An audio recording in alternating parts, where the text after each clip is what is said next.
ನಮಸ್ಕಾರ ಎಲ್ಲರಿಗೂ. ಇವತ್ತು ನಾನು ತುಂಬಾ ರುಚಿಯಾಗಿರೋ ಮತ್ತು ಕ್ರಿಸ್ಪಿಯಾಗಿರೋ ಅಕ್ಕಿ ಪಕೋಡ ರೆಸಿಪಿನ ಮಾಡ್ತಾಯಿದ್ದೀನಿ. ಮನೆಯಲ್ಲಿರೋ ಕೆಲ ಪದಾರ್ಥಗಳಿಂದಲೇ ನಾವು ಇದನ್ನು ತಯಾರಿಸಬಹುದು. ಈ ಅಕ್ಕಿ ಪಕೋಡನ ಮಾಡಲಿಕ್ಕೆ ಮೊದಲಿಗೆ ನಾನಿಲ್ಲಿ 1 ಕಪ್ ಆಗುವಷ್ಟು ಅಕ್ಕಿನ ತೊಗೊಂಡಿದ್ದೀನಿ.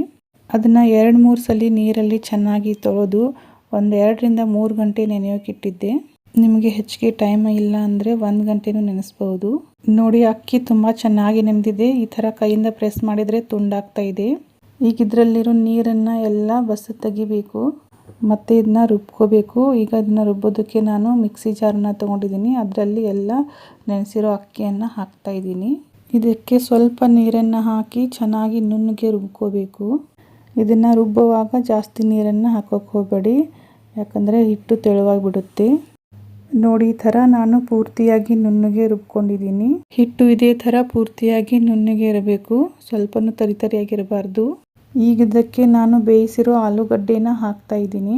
ನಾನಿಲ್ಲಿ 2 ಮೀಡಿಯಮ್ ಸೈಜ್ ಆಲೂಗಡ್ಡೆನ ಬೇಯಿಸಿ ಅದನ್ನು ಕಟ್ ಮಾಡಿಬಿಟ್ಟು ಹಾಕ್ತಾ ಇದ್ದೀನಿ. ಹಾಗೆಯೇ ಒಂದು ಅರ್ಧ ಇಂಚ್ ಶುಂಠಿನ ಹೀಗೆ ತುರಿದ್ಬಿಟ್ಟು ಹಾಕ್ತಾ ಇದ್ದೀನಿ. ಹಾಗೆಯೇ ಒಂದು 2ರಿಂದ 3 ಹಸಿಮೆಣಸಿನಕಾಯಿನ ಈ ಥರ ಕೈಯಿಂದ ಕಟ್ ಮಾಡಿಬಿಟ್ಟು ಹಾಕ್ತಾ ಇದ್ದೀನಿ. ಈಗ ಇದನ್ನು ಮತ್ತೆ ಚೆನ್ನಾಗಿ ನುಣ್ಣಗೆ ರುಬ್ಕೋಬೇಕು. ನಾವು ಹಾಕಿರೋ ಆಲೂಗಡ್ಡೆ ತುಂಡು ಸ್ವಲ್ಪನೂ ಇರಬಾರ್ದು, ಹಾಗಾಗಿ ಇದನ್ನು ಚೆನ್ನಾಗಿ ನುಣ್ಣಗೆ ರುಬ್ಕೋಬೇಕು. ಈಗ ರುಬ್ಕೊಂಡಿರೋ ಹಿಟ್ಟನ್ನು ನಾನು ಒಂದು ಬೌಲ್ಗೆ ಹಾಕ್ತಾ ಇದ್ದೀನಿ.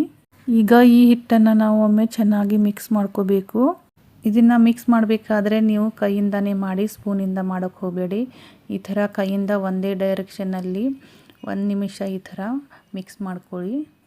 ಹೀಗೆ ಮಾಡೋದ್ರಿಂದ ಹಿಟ್ಟು ಹಗುರ ಮತ್ತು ಚೆನ್ನಾಗಿ ಉಬ್ಬಿ ಬರುತ್ತೆ. ಪಕೋಡನ ಎಣ್ಣೆಯಲ್ಲಿ ಹಾಕಿದ ತಕ್ಷಣ ಚೆನ್ನಾಗಿ ಉಬ್ತವೆ. ಈಗ ಇದಕ್ಕೆ 1 ಟೀ ಸ್ಪೂನ್ ಆಗುವಷ್ಟು ಜೀರಿಗೆನ ಹಾಕ್ತಾ ಇದ್ದೀನಿ.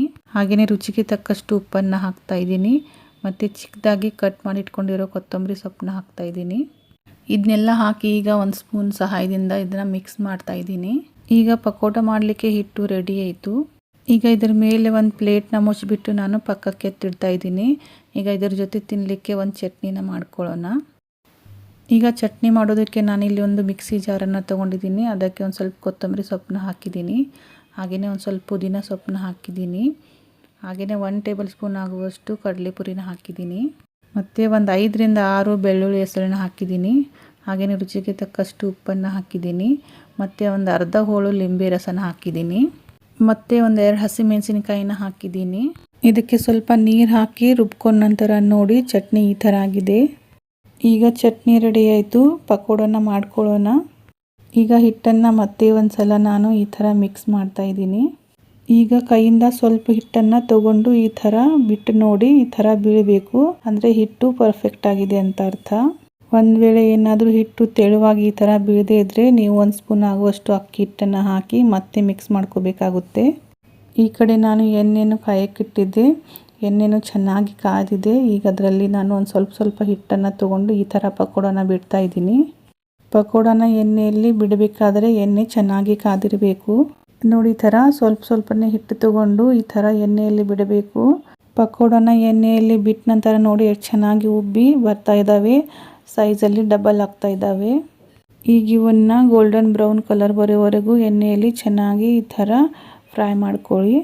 ಈ ಪಕೋಡ ಒಳಗಿನಿಂದ ತುಂಬಾ ಫ್ಲಫಿಯಾಗಿ ಮತ್ತು ಮೇಲಿಂದ ಕ್ರಿಸ್ಪಿಯಾಗಿ ತುಂಬಾ ರುಚಿಯಾಗಿರುತ್ತವೆ. ಇದರಲ್ಲಿ ನಾವು ಅಡುಗೆ ಸೋಡಾ ಮತ್ತು ಮೊಸರು ಏನೂ ಹಾಕದೆ ಮಾಡಿದ್ದೀವಿ, ಆದರೂ ಎಷ್ಟು ಚೆನ್ನಾಗಿ ಉಬ್ಬಿ ಕ್ರಿಸ್ಪಿಯಾಗಿ ಬಂದಿದ್ದಾವೆ ನೋಡಿ. ಈ ಥರ ಗೋಲ್ಡನ್ ಬ್ರೌನ್ ಕಲರ್ ಬರೋವರೆಗೂ ಇದನ್ನು ಎಣ್ಣೆಯಲ್ಲಿ ಫ್ರೈ ಮಾಡ್ಕೋಬೇಕು. ಈ ಪಕೋಡನ ಹೀಗೂ ತಿನ್ಬೋದು, ಆದರೆ ಪುದೀನ ಚಟ್ನಿ ಜೊತೆಗೆ ತಿಂದರೆ ಇನ್ನೂ ರುಚಿ ಜಾಸ್ತಿ ಆಗುತ್ತೆ. ಇವತ್ತಿನ ಅಕ್ಕಿ ಪಕೋಡ ರೆಸಿಪಿ ನಿಮಗೆ ಇಷ್ಟವಾಗಿತ್ತಂತ ಅಂದ್ಕೊಂಡಿದ್ದೀನಿ. ಮತ್ತೆ ಬೇರೆ ರೆಸಿಪಿಯೊಂದಿಗೆ ಭೇಟಿಯಾಗೋಣ. Thank you.